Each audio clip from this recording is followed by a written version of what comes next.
በስመ አብ ወወልድ ወመንፈስ ቅዱስ አሃዱ አምላክ አሜን። የተወደዳችሁና የተከበራችሁ የቅዱሳን ዝክር ተከታታዮች የእናታችን የቅድስት ድንግል ማርያም የአስራት በኩራት ልጆች ሁላችሁም በያላችሁበት ፍጹም በሆነው በጌታችን በመድኃኒታችን በኢየሱስ ክርስቶስ ሰላምታ ሰላም ልላችሁ እወዳለሁ። እንኳን ለእናታችን ለንጽሕተ ንጹሐን ለቅድስተ ቅዱሳን ለአምላክ እናት ለድንግል ማርያም የልደቷ ክብረ በዓል በሰላምና በጤና አደረሳችሁ። እንደመታደሉ ነው ደግሞ እኔም ዛሬ የተወለድኩበት ወላዲት አምላክ በተወለደችበት ቀን ነው። እንግዲህ እኔም ወላዲት አምላክን እያመሰገንን እንኳን ተወለድሽልን እያልን እኔን ደካማ ወንድማችሁን ደግሞ እንኳን ተወለድክ ብላችሁ በኮሜንት መስጫው እንድትሰጡ በዛውም ደግሞ ልደቴ ስለሆነ ይህንን ቪዲዮ ለዓለም ሁሉ ሼር እንድታረጉልኝ ላይክ እንድታረጉልኝ በልዩ ሁኔታ ስጦታዬ ስለሆነ ማለት ነው። ዛሬ የእናታችን የቅድስት ድንግል ማርያም መልካዋን ብዙ ጊዜ ፈልግ ነበርና አግኝቼው መልካ ልደታ ለማርያምን በስላሴ ስም አነብላችኋለሁ። እግዚአብሔር ለኔ ማንበብን ስልጣን ጸጋ እግዚአብሔር ይስጠኝ። ሰላም ለጽንሰትኪ ከደጋጋ አባቶች አብራክ በሕግ በሆነ ጋብቻ ለመጸነሽሽ ሰላምታ ይገባል። የሰማይ መውጫ የያዕቆብ መሰላል ድንግል ማርያም ሆይ የመጸነስሽንና የመወለድሽን ነገር በአንድነት እናገር ዘንድ በልቤ ምንጭ በጥበብሽ ውሃ ይሙላ። ሰላም ለልደትኪ ከንጉሥ ዳዊትና ከካህን ሌዊ ቤት በተባረከ ቀን ለመወለድሽ ሰላምታ ይገባል። የማክሰኞ እርሻና የኤልያስ ማሰሮ ማርያም ሆይ በወቀሳና በከሰሳ ቀን ሞትና መከራ ወደሌለበት እንደ ስምሽ ጥሪኝ። ሰላም ለዝክረ ስምኪ ስለ ክርስቶስ ስም ከዓለም ለተለየ ጠጉርሽና ለስምሽ መታሰቢያ ሰላምታ ይገባል። ድንግል ማርያም ሆይ የአዳም መርገም በአንቺ ተሽሯልና በልደትሽ መጠን ልክ አዳም ከልጆቹ ሁሉ ጋር ያመሰግኑሻል። ሰላም ለርእስኪ የፍጡር ሁሉ መታደስ በሔዋን ከጠፋ በኋላ የሚደነቅ ፊትሽ እና ለራስሽ ሰላምታ ይገባል። ድንግል ማርያም ሆይ ከልደትሽ ጀምሮ እስከ በኩር ወልድ ልደት ድረስ አብ የምድርን አደራ በተቀበለ ጊዜ እመቤት ሆይ በከባድ መከራ ቀን አድኝን። ሰላም ለቀራንብትኪ በሚገባ ለዓይኖችሽ እና ለቅንድቦችሽ ሰላምታ ይገባል። የአባትሽ የኢያቄም ዘመኑ ካለፈ በኋላ የተወለድሽ የሁሉን አምላክ የወለድሽ ድንግል ማርያም ሆይ በደብረ መዛግብት በረሃ አዳምን እንደተናገረው ያው አብ ቃል አላበለም። ሰላም ለአእዛኒኪ ሰምፒር ከተባለ ዕንቁ ለተለየ እና ለተዋቡ ጉንጮችሽና በቅዱስ ገብርኤል አፍ የምሥራችን ለሰሙ ጆሮችሽ ሰላምታ ይገባል። ድንግል ማርያም ሆይ ከቅዱሳን አባቶች አብራክ መወለዴ መከራና ሐዘን ለአለበት አይደለምና ለዘላለም አትፍራ በይኝ። ሰላም ለአናፊኪ ዘወትር አምላክን ለማመስገን ለቀኑ ከንፈሮችሽና የክርስቶስን መዓዛ ለተመሉ አፍንጫዎችሽ ሰላምታ ይገባል። በሰርግ ቀን የከበርሽና የተመሰገንሽ ድንግል ማርያም ሆይ በሚያስፈራ በጽኑ የአማኑኤል ዘመን ከኢያቄም በሥጋ መወለድሽን ተማጸንኩ። ሰላም ለአፉኪ ለሰማይ አምላክ ዘወትር ምስጋናን ላቀረቡ በአንድነት ለጥርሶችሽና ለአፍሽ ሰላምታ ይገባል። በፍቅርና በሰላም የተወለድሽ ድንግል ማርያም ሆይ ፈጣሪ ዕዝራን ከሞት እንደሰወረው በአንቺ አማላጅነት ከነፍስ ሞት ሰውሪኝ። ሰላም ለልሳኒኪ በወይንና በማር አምሳል ለአማሩ ለቃልሽና ለአንደበትሽ ሰላምታ ይገባል። የቅዱሳን ክብር ድንግል ማርያም ሆይ የሰው ልብ ሲርድ ዓይንም ሲቅበዘበዝ በልደትሽ በመድህን ልጅሽ ፊት ከኃጢአቴ የነጻው አድርጊኝ።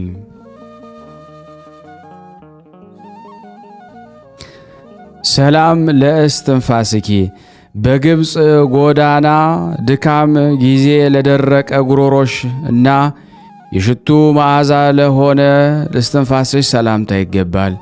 በድንግልና አምላክን የወለሽ ድንግል ማርያም ሆይ ይህ መውለድሽ ለዓለም ብርሃን ነውና ጥፋትን እንዳላይ የነፍስ አለይታ ሁኚኝ። ሰላም ለከሳዲኪ ባለ መሸሽ የእሳትን ነበልባልን ለተሸከመ ትከሻሽና የብርሬ አንገት ለሚመስል አንገትሽ ሰላምታ ይገባል።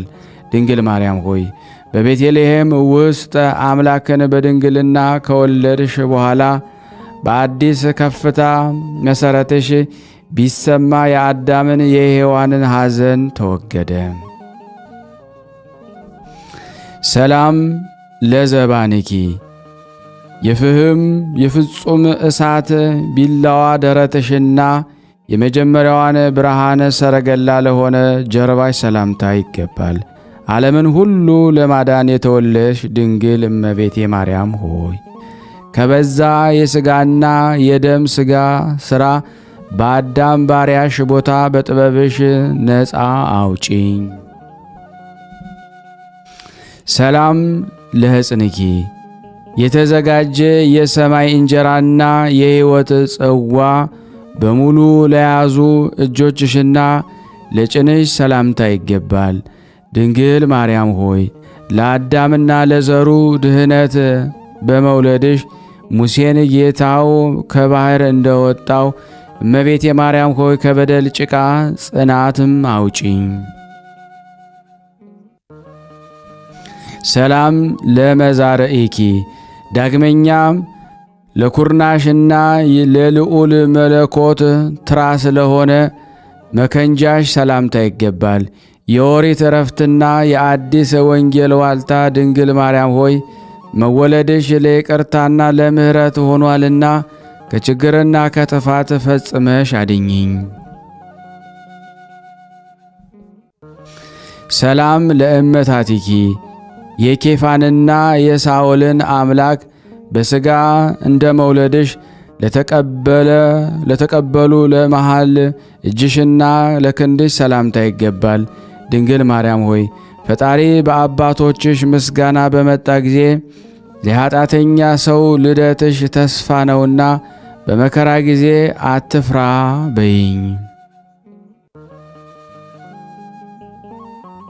ሰላም ለአጻብዒኪ የወይንና የሮማንን አበባዎች ለሚመስሉ ለአስሩ ጣቶችሽና ለጥፍሮችሽ ሰላምታ ይገባል። ድንግል ማርያም ሆይ የልደትሽን መታሰቢያ በየጊዜው ስናገር እኔን አጎሳቁሎ ያጠፋኛልና ጠብን የሚወድ ጠላቴ በከንቱ አያጥቃኝ። ሰላም ለአጥባትኪ ዓለምን ሁሉ የሚመግብ የድንግልና ወተትን ከእርሱ ለአጠባው ጡትሽ ሰላምታ ይገባል። ድንግል ማርያም ሆይ በፈሰሰው የልጅሽ ደም ተማጽኘሻለሁ፣ አትጣይኝ። የጠላት አፍ በእኔ ላይ በተከፈተ ጊዜ ሰይጣንንና ጠላትን በግራ አቁሚልኝ። አሜን። ሰላም ለገቦኪ በልዑል ምስጋና መዓዛ ለጠገበ ሆድሽና የወርቅ አመልማሎ ሽልማቱ ለሆኖ ጎንሽ ሰላምታ ይገባል። በመውለድሽም ለመከራ ዘመን መጨረሻ የሆነ ድንግል ማርያም ሆይ የበደል ሰዎች ፈጽመው በበዙም ጊዜ እመቤቴ ሆይ አለሁልህ አትፍራ በይኝ። ሰላም ለልብኪ ለህሊናሽ እና ለኩላሊትሽ መበቀልን ለማያውቅ ለልብሽም ሰላምታ ይገባል። ለምሕረትና ለይቅርታ የተወለድሽ ድንግል ማርያም ሆይ በሥጋና በነፍስ መንገድ ጥፋትን እንዳላይ በረድኤትሽ ጠብቂኝ፣ መጋረድንም ጋርጅን። አሜን። ሰላም ለአማኡቲኪ ወልድ በተሰቀለ ጊዜ ከእምብርት እና ከሆድ ዕቃ በታች እንደ እሳት ለተቃጠለ አንጀትሽ ሰላምታ ይገባል። ከደጋግ ወገኖች የተወለድሽ ድንግል ማርያም ሆይ በአደባባይ እንዳይዘኝ የጠላቴን ምክር በትኙ። ብዙ የሆነ የቤቱን ገንዘብ ለሌላ ስጭበት። አሜን። ሰላም ለማህፀኒኪ ከቅዱስ ገብርኤል ድምፅ የተነሳ ቃልን በሥጋ በወለድሽ ጊዜ ለድንግልናሽና ለማኅፀንሽ ሰላምታ ይገባል። ድንግል ማርያም ሆይ የስምሽን መታሰቢያና የልደትሽን ኃይል እየጠራው ከቅዱሳን አባቶች ጋር ዕድል ትሰጪኝ ዘንድ መስቀልን በተሸከመ ልጅሽ እማጸናለሁ። ሰላም ለሐቆኪ ለጥቂት ጊዜም ቢሆን በወርቅ ምዝምዝ ማጌጥን ላልወደደ የሁለት ጭኖች ጣሪያ ለሆነ ወገብሽ ሰላምታ ይገባል። ድንግል ማርያም ሆይ ለነገሩ ሌላ ነውና ሕይወቱም ልዩ ነውና በልደትሽና በልጅሽ ሞት ጊዜ በዚህ በባሪያሽ ራስ ላይ ጥላሽን ጣይበት። ሰላም ለአብራኪኪ ኃጢአተኛ ሰውን ለማዳን በፈጣሪ ፊት ለቆሙ እግሮችሽና ጉልበቶችሽ ሰላምታ ይገባል። እመቤታችን ቅድስት ድንግል ማርያም ሆይ የቤቱን ባሪያ መከራዋን በአየ ጊዜ ወደ ድካም ሰው ወደ ኢያቄም የልደትሽን የምሥራች ይናገር ዘንድ ቅዱስ ገብርኤል ከሰማይ ተላከ። ሰላም ለሰኮናኪ ከሕፃን ልጅሽ ጋር ወደ ግብፅ ሲሸሹ ጫማን ላልፈለጉ መረገጫሽና ለተረከዝሽ ሰላምታ ይገባል።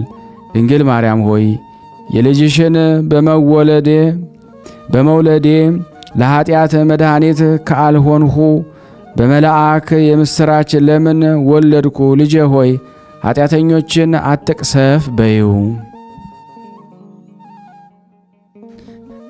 ሰላም ለአጽብዒኪ ወደ ግብፅ ጎዳና በመሰደድ ጊዜ ሙሽራን ለመሰሉ ጥፍሮችሽና ጣቶችሽ በግልጥ ሰላምታ ይገባል።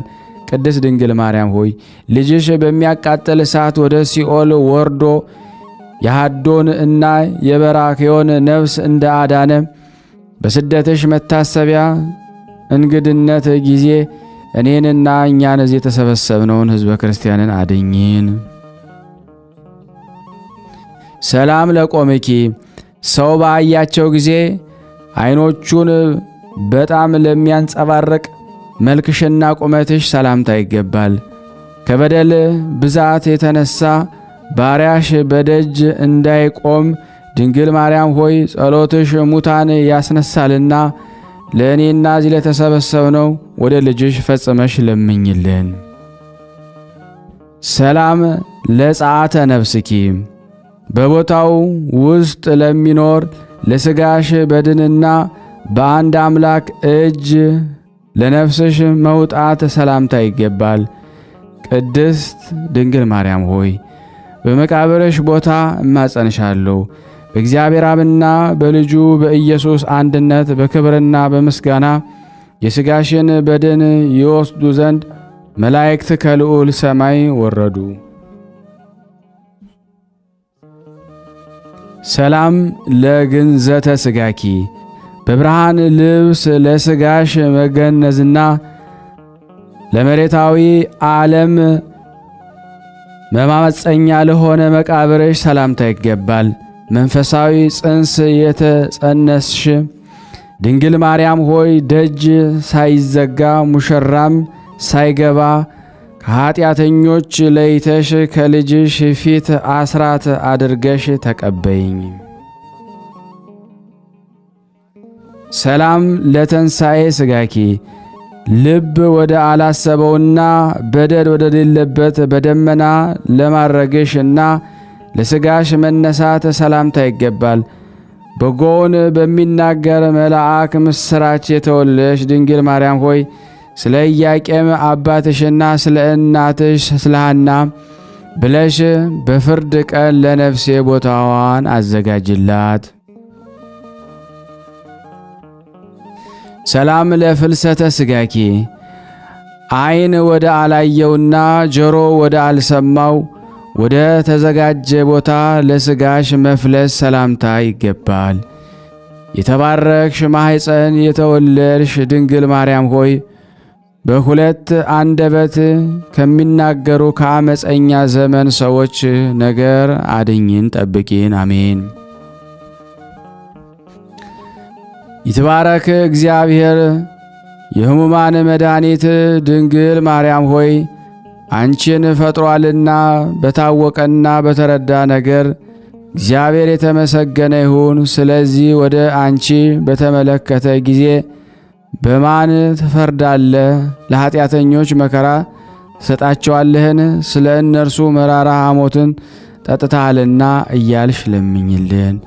እመቤቴ ቅድስት ድንግል ማርያም ሆይ ኃጢአተኛውን ይህን ልጅሽን እዚህ የተሰበሰብነውም ሁሉ ከመከራ ሥጋ ከመከራ ነፍስ ዘወትር በየጊዜው በየሰዓቱ አድኝን፣ ጠብቂን። ሀገራችንንም ሰላሙን፣ ፍቅርን፣ አንድነቱን እግዚአብሔር ይመልስልን፣ ይቅር ይበለን፣ ይማረን፣ ይዘከረን።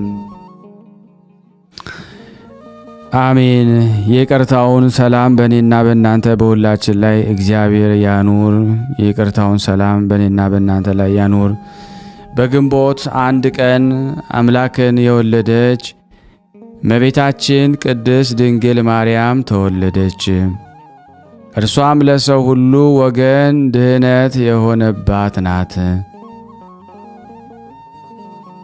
ከወንዶች ወገን የከበረ አባቷም ስሙ ኢያቄም፣ ከሴቶች ወገን የከበረች ሚስቱ ሐና ይባላሉ።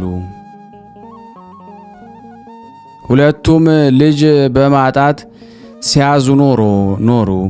በዚያ ወራት የመካኖች መብዓ ካህናቱ አይቀበሉም ነበርና እነርሱም ከሰው የሚደርስባቸውን ሽሙጥና ሐዘናቸውን ያረቅላቸው ዘንድ በቀንና በሌሊት ወደ እግዚአብሔር ፈጽሞ ይማልዱ ነበረ። ሰውን የሚወድ እግዚአብሔር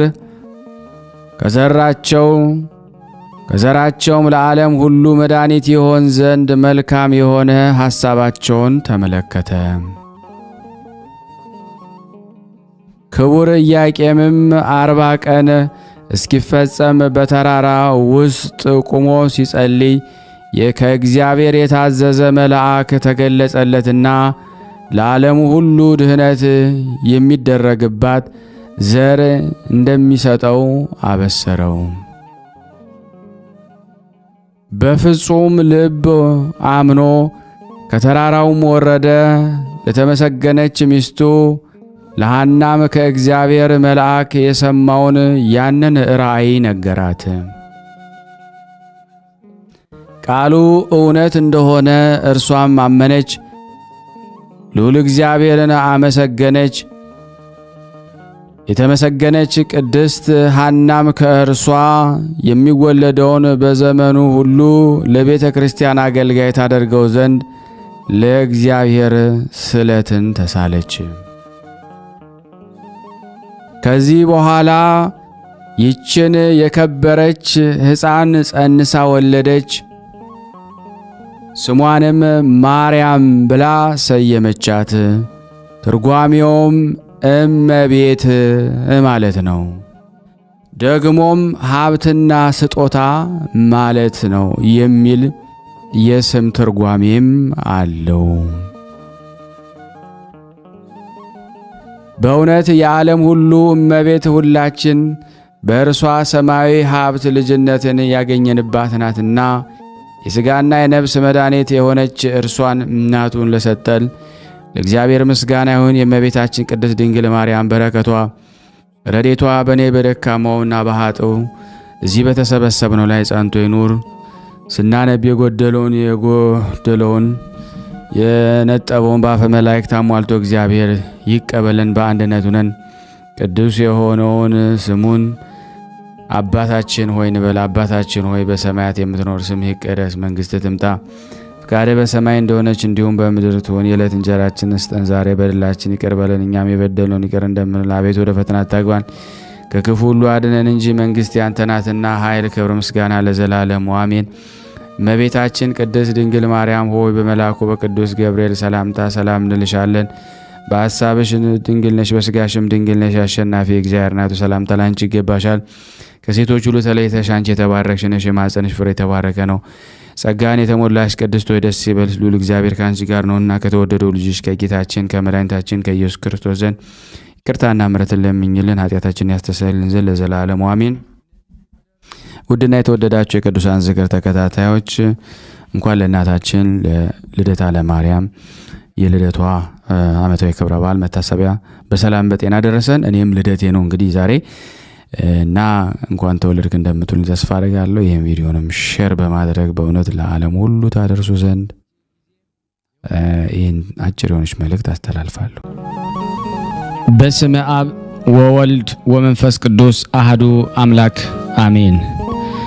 በጥንት ነገር ከዚህ ወደዚህ ሊሉት የማይቻል ከመዋቲ ሰው ልብ ስውር በሆነ አኗኗሩ በማይመረመር ሰማያትና ምድርን በፈጠረ በእግዚአብሔር አብ ስም ነገር ግን አኗኗሩን እሱ ብቻ የሚያውቅ መሰረት በባህሪ አባቱ ከእግዚአብሔር አብ ጋር አንድ በሚሆን በእግዚአብሔር ወልድ ስም ዓለም ሳይፈጠር በሚስጥር ከአብ የተወለደ ሥራ ተከናውኖ ሳያልቅ በፊት ከአብ በሰረጸ በእግዚአብሔር መንፈስ ቅዱስ ስም በምክርም በመንበርም አንድ የሆነ መላእክትና በሰው አንደበት በፍጥረት ሁሉ አንደበት ለዘላለሙ አሜን። ከምድር እስከ ሰማይ ያለ ዝምታና ያለ ጉድለት ክብር ምስጋና ይገባውና ፈጽሞ ወደሚታይበትና ፍጥረቱን ሁሉ ለማስማማት ነጥሮ ትልቅ ብርሃን ከመውጣቱ በፊት ከከርስ ባህሪ የውሃ ምንጭ ከመውጣታቸው ምድር ሳትፈጠር በፊት ቀኝ ወደ ተከተለቻት ገነት በአምሳልህና በመልክህ ፈጠረ። ያስገባኸው የአባታችን የአዳም ክብርና የእናት ገናናነት እንናገር ዘንድ አስቀድመ የእዝራ ሱቱኤልን አንደበት እንደ ከፈትክ አቤቱ የኔንም አንደበት ክፈትልኝ። እኔንም የገነትንም የምድርን ክብር እናገር ዘንድ ያሳስበኛል። ምድር ማለት ቅድስት ሐና ስትሆን ገነት ማለት ደግሞ እመቤታችን ቅድስት ድንግል ማርያም ናት። በቅድስት ሐና ጸሎት ሕዝበ ክርስቲያን ያድነን። ከገነት ከተባለችው ከእመቤታችን የተገኘው ፍሬ ክብር ምስጋና የሚገባው ጌታችን መድኃኒታችን ኢየሱስ ክርስቶስ ነው። ለዘላለሙ ይሁንልን ይደረግልን፣ አሜን። አንድ አምላክ በሚሆን በአብ በወልድ በመንፈስ ቅዱስ ስም ክርስቶስ ዳግመኛ በቅድስት ሐና ጸሎት ለዘላለም ያድነን፣ ለዘላለሙ አሜን። ሀብቱን እየሰፈረ ለሁሉም ለእያንዳንዱ የሚሰጥ መጠን ጸጋውን የሚሰጥ የሆነ ረድኤተ እግዚአብሔርን አጋዥ በማድረግ የአባታችን የቅዱስ ኢያቄምና የእናታችን የቅድስት ሐናን ድርሳን መጽሐፍ ማንበብ እንጀምራለን። ወደ ሰማይ ያረገው ክርስቶስ ነው፣ ወደ ምድርም የወረደው ክርስቶስ ነው። ከሰማይ በላይም ያለ እርሱ ነው። አስቀድሞ የነቢያትን ቀጥሎ የሐዋርያትን ሦስተኛ የሊቃውንትን ትንቢት ይፈጸም ዘንድ የመጣ እርሱ ነው። እሷን በሰማይና በምድር የሚመሰላት የሌላት ቅድስት ንጽሕት ብርክት የሆነች ማርያም በኩል ኢያቄምና ሐናን በወለዱልን ምክንያት በማድረግ ታላቅ ሀብትና ጸጋን ከዚህ በኋላም ደግሞ ተሰጠን። ልብ በማድረግ አድምጡኝ። የቅድስት ሐናን ክብር ልንገራችሁ። ያማረና የተወደደ ቁርባንን ወደ እግዚአብሔር ፊት የሚያሳርጉ የክቡራን ካህናት ልጅ ናት። እናቷ ፋስቲናም ከሰባቱ ትውልድ በፊት ከእስራኤል ቤት የተገኘች ናት። ሰባትም ትውልድ የተባሉት ቴክታ በሕልሟ ያየቻቸው ሰባቱ ሴቶች ልጆቿ ናቸው። ሰባተኛዋም ጨረቃ የተባለችው የኢያቄም ሚስት የሆነችው ቅድስት ሐና ናት። እሱ ባሳየው መልክ ይሰራት ዘንድ ሙሴን እግዚአብሔር አዞት የሰራት በገዳመ በአባቶቻችን ዘንድ ስትኖር የነበረች የምስክርነት ድንኳንም እመቤታችን ድንግል ማርያም ናት።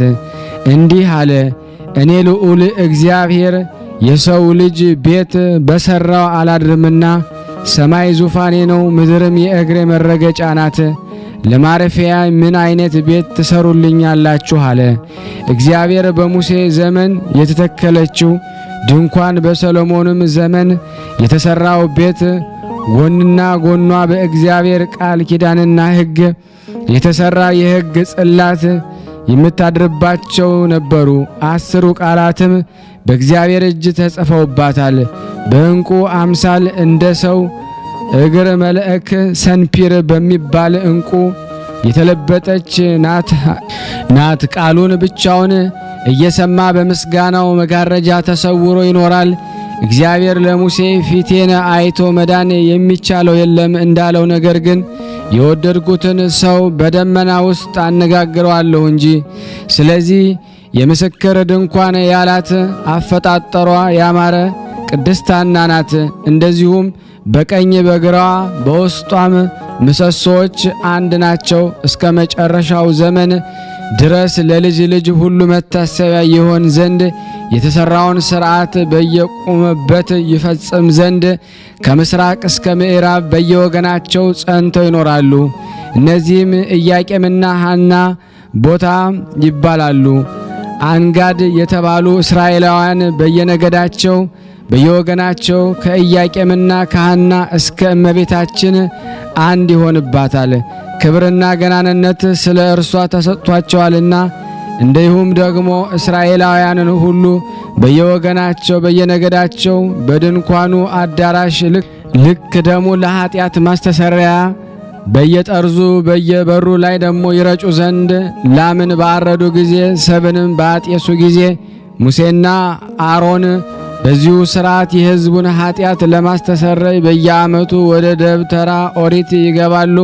ሐና ሆይ ደግሞ ክብር ምስጋና ይገባሻል፣ ወንድ ወይም ሴት ልጅ ስለሌለሽ በማዘንሽና ደግሞ በማልቀስሽ ዓለም ሁሉ ደግሞ ያደንቅሻል። በሥጋ ልጅሽ የሆነ ኢየሱስ ክርስቶስ ዓለምን ሁሉ ሲያስደስት ይኖራል። ምራሳ የተባለውን ደግሞ የጦሊቅን ደግሞ ልጅ በቤተ ዶይቅ በሞተ ጊዜ ብታለቅሽለትም ደግሞ እሱ ጻድቅ የአባትሽ ወንድም ነውና ማልቀስም ወንድ ወይም ሴት ልጅ ደግሞ ስለሌለሽ አባቴ ሆይ ይህ የአንተ ሞት ደግሞ ለእኔ በሆነልኝ ብለሽ ነው። በዚያን ጊዜ ያም የሞት ሰው ደግሞ ተነስቶ ለምን ታለቅሻለሽ አለሽ። ፀሐይ ተወልጅ ዘንድ አለሽና ፀሐይዋም የተባለች የፀሐይ ጽድቅ ኢየሱስ ክርስቶስ እናት እመቤታችን ቅድስት ድንግል ማርያም ናት። ይህን ሁሉ የሰማሁኝ ከሰማያን መላእክትና ከቀደሙት መጻሕፍት ነው። ሐና ሆይ ስለዚህ ደስ ይበልሽ፣ ዓለሙ ሁሉ ስለ አንቺ ደስ ብሎታልና። እኛም ይህንን ሰምተን ዓለምን ሁሉ የምታድን እመቤታችን ማርያምን ስለ መውለድሽ ደስ ይለናል። ይህችም ብጽዕት ሐና እግዚአብሔርን ከመፍራቷ የተነሳ በየወገናቸው ፍጥረቱ ሁሉ ያመሰግኗታል። ኢያቄምንም በየብሩ ደግሞ ያመሰግኗታል። በዘመኗ ሁሉ ኃይለኛ ለቅሶን ደግሞ ልብስ አድርጋ ስትኖር በኋለኛው ዘመን እግዚአብሔር አስደስቷታልና የስንፍና እህልን ደግሞ አልበላችም። ጥበብን ለመናገር አንደበቷን ከፈተች እንጂ ለአንደበቷም ልክ መጠንን አበጀች እንጂ። ባሏ ኢያቄም ለልብሱ ሜላት ቢሶስ ከለሜዳን ደግሞ የምታስንቅ ደግሞ እንቁ ባህሪ የተባለችውን እመቤታችን ስላስገኘችለት አመሰገናት። ዳግመኛም በቤቷ ውስጥ ተቀምጠው የሚኖሩ ችግረኞች ባየች ጊዜ ለችግረኞች እጇን ዘረጋች። ለባሏ ለኢያቄም ያማረች የክብር ዘውድ ናት። 7 የሚሆኑ የሥርዓት ምሰሶዎችን አቆመች። ፍሪዳውንም አረደች፣ ያማረ ማዕድንም አዘጋጀች። ብርክት ሐናም ባሮቿን ላከች፣ ያዘጋጀሁላችሁን ማዕድ ትበሉ ዘንድ ኑ አለች። ይህን ማዕድ የማይረባ የማይጠቅም ምድራዊ ማዕድ አይምሰላችሁ፣ ሊነግሩት የማይቻል የቅዳሴ ማዕድ ነው፣ የሕይወትና የደስታ መጠጥ የሆነ ይህንንም መጠጥ ኑ ጠጡ አለች። በጠጡት ጊዜ ለጉሮሮ የሚመር መጠጥ አይምሰላችሁ፣ ይህ የሕይወት መጠጥ ለዘላለም ጸንቶ ይኖራል እንጂ ለልጅ ልጅ ሳይጠፋ ሳይነጥብ ይኖራል። ይህ የሰለሞን ትንቢት በሐና ዘንድ ተፈጸመ። ጌታችን መድኃኒታችን ኢየሱስ ክርስቶስ በመንግሥተ ወንጌል ጥሩ ተክል ጥሩ ፍሬን ያፈራል፣ በፍሬውም ደግሞ ይታወቃል። በፍሬውም ካልሆነ ክፉ ደግ ተክል በምን ይለያል ብሎ እንደተናገረው ሁሉ ሐና የተመረጠች የተወደደች ተክል ናት። ለጥሩ ተክልስ ደግሞ ከደረቅና ካረጀ በኋላ ተስፋ አለው። ዝናብ በዘነበበት ጊዜ ነፋስን በነፈሰበት ጊዜ ልምላሜን ይለብሳል። ከስሩ ጀምሮ እስከ ላይ ድረስ ፍሬን ያፈራል ዘንድ አበባ ያወጣል። በግንዱም ጫፍ ላይ ደግሞ 30 60 መቶም የሚያፈራ አለ። ይህንን ተክል ተውትና ይህንንም የተናገረው ስለ ደረቁ ስለ 12ቱ አዕጽዋሞቶች ነው። ነቢዩ ሕዝቅኤል እንደ ደረቁ አጥንቶች ሆነው ስላገኛቸው 12ቱ ነገደ እስራኤል የደረቁ አጥንቶች አላቸው። በዚያን ጊዜ ነቢዩ ሕዝቅኤልን እነዚህ በደረቁ አጥንቶች ላይ ደግሞ ትንቢት ተናገራለ። እሱም ትንቢት ተናገረባቸው። እግዚአብሔር ስለ ብርክት ሐና ከድርቀታቸው ይለመልሙ ዘንድ የሕይወትን መንፈስን እፍ አለባቸው። እነሱም ለመለሙ። ሐናም ከእነሱ የተወለደች ጊዜ የሁላችን እመቤት ማርያምን ስለወለደች ሕይወት ሆነቻቸው። መልካም ስም ከመልካም ሽቱ ይበልጣል እንደሚባል ሁሉ ከማይረቡ ከማይጠቅሙ ብዙ ልጆች የሚረባ የሚጠቅም አንድ ልጅ ይበልጣል። ነቢዩም ይህንን የተናገረ ስለ ሐና ነው። በእውነት ሐና የተገኘች እመቤታችን ቅድስት ድንግል ማርያም ፈጽማ ትበልጣለች። እንደ ነጭ ዕንቁ ከቀድሞ ጀምሮ በአዳም ባህሪ ስታበራ ትኖር የነበረች ዕንቁ ባህሪ እሷ ናት። ከአዳም ቀጥሎ ለልጁ ለሴት የተሰጠች እሷ ናት። ሴትም ለሄኖክ የተሰጠች እሷ ናት።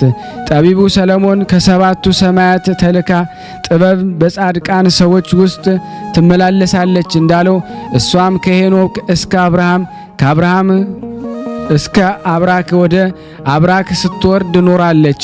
ዳግመኛም ከአብርሃም እስከ ንጉሥ ዳዊት ከዳዊት እስከ ሐና ወርዳለች። ፍጥረቷ ግማሹ መሬታዊ ሲሆን ግማሹ ሰማያዊ ነው። የብርሃኗ ነጸብራቅ ወርዶ በከርሰ ሐና እስካደረ ድረስ አዳም ከተፈጠረ ጀምሮ በሴቶች ማኅፀን እንደ እርሷ ያለ ነጸብራቅ ብርሃን አልታየም።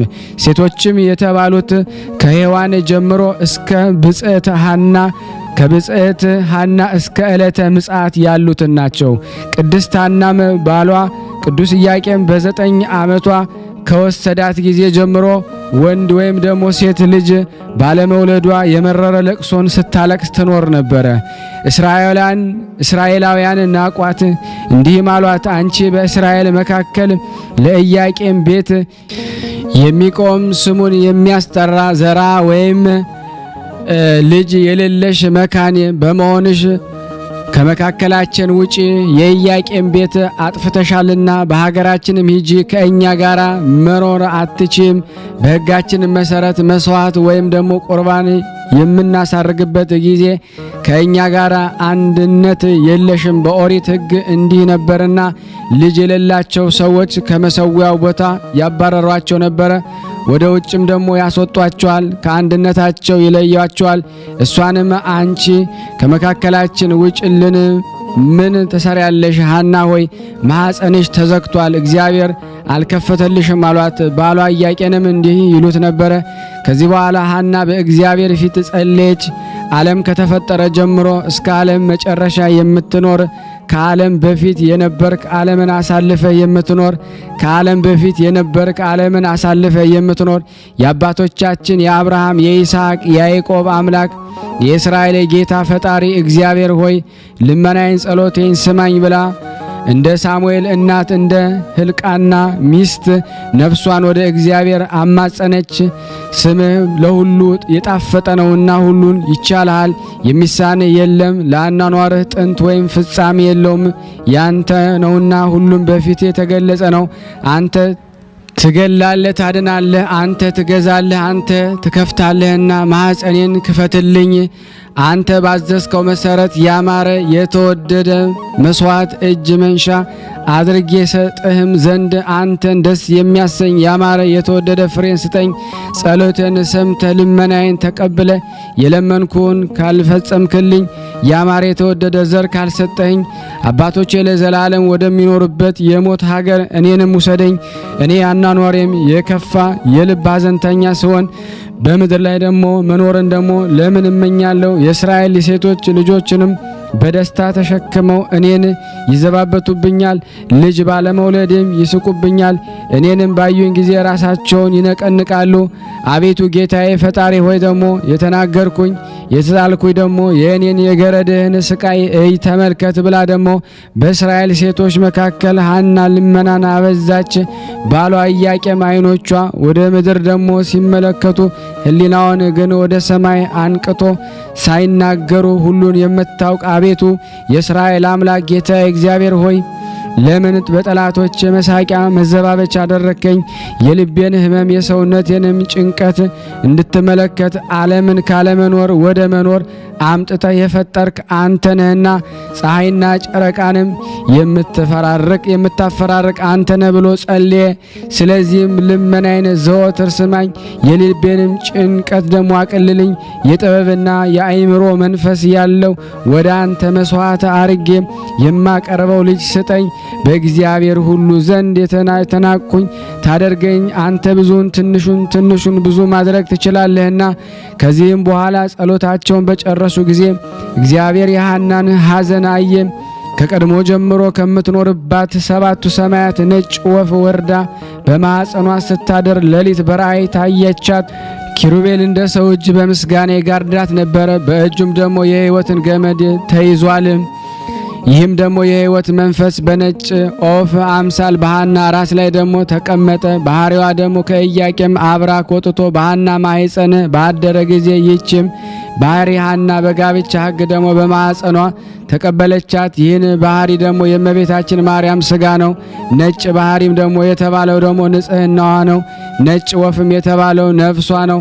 ዓለም ሳይፈጠር በፊት በሕሊና አምላክ ታስባ ትኖር ነበርና በአባቱ ቀኝ ነጭ ወፍም ነጭ በባህሪ በእጁ ነበርና ሳይነጣጠሉ ደግሞ ሁለቱ ባህሪያት በሐና ማኅፀን ባደረች ጊዜ ይህ ነገር ከዚህ በፊት ደግሞ በሐና ማኅፀን ያልተለመደ ስለሆነ የሐና ማኅፀን ታወከ። በልጇ በኢየሱስ ክርስቶስ የምታምን በእመቤታችን ቃል ኪዳን የምትማጸን ሁሉ አምላክን የወለደች እመቤታችን የከበረች መሆኗን አወቀ፣ ተረዳ። ከሴቶች ሁሉ እንደ እርሷ ንጽሕት ሆኖ የተፈጠረ ማን ነው? እግዚአብሔር ለራሱ ብቻ ፈጠራት። እርሱ ቅዱስ ነውና ለራሱ ቀደሳት። እሱ ክቡር ነውና ለራሱ አከበራት። እሱ ንጹሕ ነውና ለራሱ ደግሞ አነጻት። በንጽሕና ደግሞ ከሰው ወገን ደግሞ እግዝእትነ ማርያምን የሚመስላት ደግሞ ማን ነው? በድንግልና እንደ እመቤታችን ማርያም የጸና የለምና ሰማይም በእግዚአብሔር ዘንድ እንደ እሷ ደግሞ ንጹሕ ደግሞ አልሆነም። ንጽሕት ናትና ነፍሷ ከእርሷ ነፍስ ጋራ አንድ እንደምትሆን አውቆ ጠበቃት። ከወርቅ ክብር ይልቅ አከበራት። ከከበረም ልብስም ደግሞ አስበልጦ ለሐና መድኃኒት ትሆን ዘንድ ደግሞ ሰጣት። የማይረቡ ደግሞ የማይጠቅሙ ልጆች ደግሞ ከመውለድ ያለመውለድ ይሻላል ተብሎ በመጽሐፍ እንደተነገረ ከአባቷ ቤት ኢያቄም እንደወሰዳት ልጅ ያልሰጣት እግዚአብሔር ይክበር ይመስገን። ሴቶች እንደሚወልዱ ቶሎ ፈጥና ደግሞ ብትወልድ ኖሮ የማይረቡ የማይጠቅሙ ልጆችን ደግሞ በወለደች ነበር። እሱ ግን በሰው አንደበት ስራው ይደነቅ ዘንድ ደግሞ እስከ ጊዜው የሐናን ማኅፀን ዘግቶ ቆየ። በሁሉ ዘንድ የተወደደ የተመረጠች የከበረች ልጅን ትወልድ ዘንድ ጊዜው ሲደርስ የሐናን ማኅፀን ተከፈተ። ስለ ሐዘኗና ስለ ለቅሷ ደስታን አገኘች። ስለ ጩኸቷ፣ ስለ ጭንቀቷ ስፍር ቁጥር የሌለውን እርጋታን አገኘች። በመጣላት ደግሞ በመገፋት ፈንታ ክብር ገናንነትን አገኘች። እመቤታችን ማርያም በልጇ በወዳጇ በጌታችን በመድኃኒታችን ኢየሱስ ክርስቶስ ደስ አላት። ሐናም በጌታችን እናት በልጇ በእመቤታችን ማርያም ደስ አላት። ሐና ሆይ ፈጥኖ የሚያልፍ ደግሞ የምድር ደስታ ፍቅርና ለዘላለሙ የማያልፍ ሰማያዊ ደስታ ይገባሻል። ሔዋን 30 ሴቶች 30 ወንዶች ወለደች፣ ምንም አልረቧትም፣ ምንም አልጠቀሟትም። ያለ ሕመምና ያለ ደዌ በቀር ሌላ ምንም ደግሞ አላገኘችም። በጭንቅ በሲኦል ኖረች እንጂ እሷ ግን ያንቺን መምጣት ትጠባበቅ ነበረ። በልጅሽ ልጅ ደግሞ ትንሣኤን ባገኘች ጊዜ ትሰግድልሻለች። ብጽዕት ሐና ሆይ ደግሞ በምስጋናሽ ክብር ምንኛ ይበዛል። ከአንቺ በፊት ከአንቺ በኋላ የነበሩ ሴቶች እንዳንቺ ባለሟልነትን አላገኙም። ሄኖክን የወለደችው የያሬድ ሚስት ባረካስ ስንኳ ጤና አላገኘችም፣ ሞትንም ደግሞ አላመለጠችም። አጥንቶቿም በሲኦል ውስጥ ደግሞ ተዘሩ እንጂ እሱ ግን ደግሞ ከሞት እጅ ደግሞ አመለጠ። በነፍስም ደግሞ ተጭኖ ደግሞ በነፋስም ተጭኖ ወደ ሕይወት ሀገር ገባ። እሱ እስከ ዛሬ በሕይወት ደግሞ አለ። ለምን ለእናቱ በጎ ነገርን አላደረገላትም? እሱ ለዘላለም በደስታ ቦታ ደግሞ ይኖራል። እሱ ግን ደግሞ በመከራ ቦታ እስከ ዛሬም ደግሞ በጭንቅ ትኖራለች። ሐና ግን አንዲት ልጅ በወለደች ጊዜ ደግሞ ከዚህ በኋላ ደግሞ ዳግመኛ ሞትን አላየችም። ስጋዋ ደግሞ የመለኮት ስጋ ስለሆነ ኖህን ደግሞ ከወለደችው ከሃይከል አንቺ ትበልጫለሽ። እሱ ከንፈር ውሃ ደግሞ ድኗልና ከንፈር ውሃ ድኗልና ብቻዋንም ደግሞ ቀርቷልና የጽድቅ ተክል ሆኖ ደግሞ ለዘላለም ይኖራልና ይልቁንም ለዘላለም ለእርሱና ደግሞ ለዘርኡ ቃል ኪዳን ሆኖ የሚኖረውን ደግሞ የግዝረትን ደግሞ ስርዓት ደግሞ ከፈጸመ ከአብርሃም እናትና ከሄረና ደግሞ አንቺ ትከብሪያለሽ። ብጽዕት ሐና ሆይ ደግሞ ሳራ እና ደግሞ ርብቃ ከእግርሽ ደግሞ ጥፍሮች ደግሞ እንደ አንዲቷ እንኳ ደግሞ አይሆንም። አንቺ የሕይወት እናት ነሽና ሕይወት ደግሞ የተባለች ደግሞ እመቤታችን ማርያም ናት። ሰማይን ምድርን ስለ እርሷ ደስ ይላቸዋል፣ እግዚአብሔር ለእሷ ሰው ሆኗልና። ብጽዕት ሐና ሆይ ደግሞ ግፍሽ እንደ ሰማይ የራቀ ሆነ፣ እንደ ደመና ምድርን ደግሞ ጋረደ። በግፍሽ መጠን ወሰን የሌለውን ደስታን አገኘሽ። ይህንን ደስታ ደግሞ ያገኘስ ድንቅ ስራውን ደግሞ ፍጹም ቸርነቱን ከሆነ ደግሞ ከእግዚአብሔር ለልጅሽ ስለ ድንግል ማርያም ነው። እግዚአብሔር አስቀድሞ ሰውን ይመረምራል፣ ወርቅና ብርን በእሳት እንዲፈትኑት ደግሞ ወዳጆቹን ይፈትናል። ወዳጆቹንም የሚፈትናቸው ደግሞ በሕመም በችግር ነው። ሐናን ከዘመዶቿ ከእስራኤል ግፍን በትዕግስት ትቀበል ዘንድ ልጅ በመከልከለ አስቀድሞ ፈተናት። የሐሳቧን ትዕግስት ታውቋልና በብዙ ሐዘን ለቅሶ ጥሩ እድልን አደላት። ይህንን የሚቀማት የለም። ነቢያት በብዙ ጾምና ድካም ወደ መንግሥተ ሰማያት እንገባለን እንዳሉ ሐናም ይህንን የነቢያትን ትንቢት ትፈጽም ዘንድ በየዕለቱ የሚደርስባትን ችግርና መከራ ታግሳ ስትቀበል ኖረች። ስለዚህ መንግሥተ ሰማያትን ወረሰች። መንግሥተ ሰማያት የተባለው የልጅ ልጇ ጌታን መድኃኒታችን ኢየሱስ ክርስቶስ ነው። ብዙዎች ለሐና የተሰጠውን ክብርና ገናንነት ያገኙ ዘንድ ልጆቻቸውን በልጇ ስም ደግሞ ይሰይማሉ። ቀድሞ ዮካብድ የምትባል ሴት ልጅን የማይገባትም ማርያም አለቻት። ስለዚህ ታመመች፣ በለምጽም ደግሞ ተያዘች፣ ከከተማው ወደ ውጭ ተሰደደች። ኦሪት ግን ሙሴን በአማቸው ጊዜ ደግሞ በለምጽ ተያዘች ትላለች። እኔ ግን ደግሞ ጌታዬ ለእናቱ ደግሞ ስም ቀንቶ ደግሞ በእናቱ ስም እንዳትጠራ ደዌ አሳደረባት እላለሁኝ። ብዙዎች ሴቶች በሐና ልጅ ስም ደግሞ ስለተጠሩ ጤና አላገኙም። በእሷ ስም ከተጠሩ መካከል ጋኔን የያዛቸው አሉ፣ በዝሙትም የወደቁ አሉ። ይህን ሁሉ እግዚአብሔር ለእናቱ ስም ደግሞ ቀንቶ አደረገ። እግዚአብሔር ከቀድሞ ዘመን ጀምሮ የእናቱን ስም ለሌሎች ሴቶች ደግሞ እንዲሰጥ አልፈለገም። እግዚአብሔር እንደኔ ያለ ነቢይን ከወንድሞቻችሁ መካከል ያስነሳላችኋል ብሎ ሙሴ ለእስራኤል ልጆች ደግሞ የነገራቸውን ስሙ። የዛም ነቢይ ስም ደግሞ እግዚአብሔር ይባላል። የዚህን የነቢይ ትእዛዝ እምቢ የምትል ነፍስ ከወገኖቿ ተለይታ ትጠፋ አላቸው። ከዳን ወገን ደግሞ የምትሆን አንዲት ግብፃዊት ሴት ይህንን ሰምታ ወንድ ልጅ ደግሞ ወለደች። ስሙንም እግዚአብሔር አለችው። የእስራኤል ልጆችም ይህን ሰምተው ስለ እርሷ አንጎራጎሩ። ያንንም ልጅ ወደ ሙሴ አመጡት፣ ወደ አደባባይም አወጡት። ሙሴ ጫማውን ከእግሩ አውጥቶ በእግዚአብሔር ፊት ጸለየ፣ እንዲህም አለ። ስሙ እግዚአብሔር የተባለውን ነቢይ በዘመኔ ላከውን? ወይም ይህ ልጅ ሌላ ነውን? ይህንን ነገር እምለምንህ ለስሜ ቀንቼ ነውና ይህን ልጅ ደግሞ በፊት እንዴት እንደማደርገው ንገረኝ። በዚያን ጊዜ እግዚአብሔር ሙሴን አነጋገረው፣ እንዲህም አለው። ይህ ልጅ እኔ አይደለሁም፣ ነገር ግን ደግሞ ከአያቱ ከቅድመ አያቱ ሰይጣን የተቆራኘው የአስቆሮታዊ የዳን ወገን ነው እንጂ። ነገር ግን የእግዚአብሔር ስም የረከሰ ሁሉ የሞት ሞትን ይሙት። ያንንም ልጅ ከከተማ ውጭ አውጥተው በድንጋይ ወገሩት፣ በክፉ አሟሟትም ሞተ።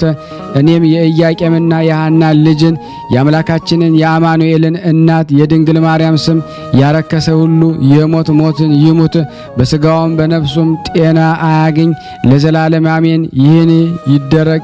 የቅድስት ኢያቄምና የቅድስት ሐና የእመቤታችን የቅድስት ድንግል ማርያም ልመናዋ በእኔና በእናንተ በሁላችን በሕዝበ ክርስቲያን ላይ ጸንቶ በእውነት ለዘላለሙ ይኑር አሜን።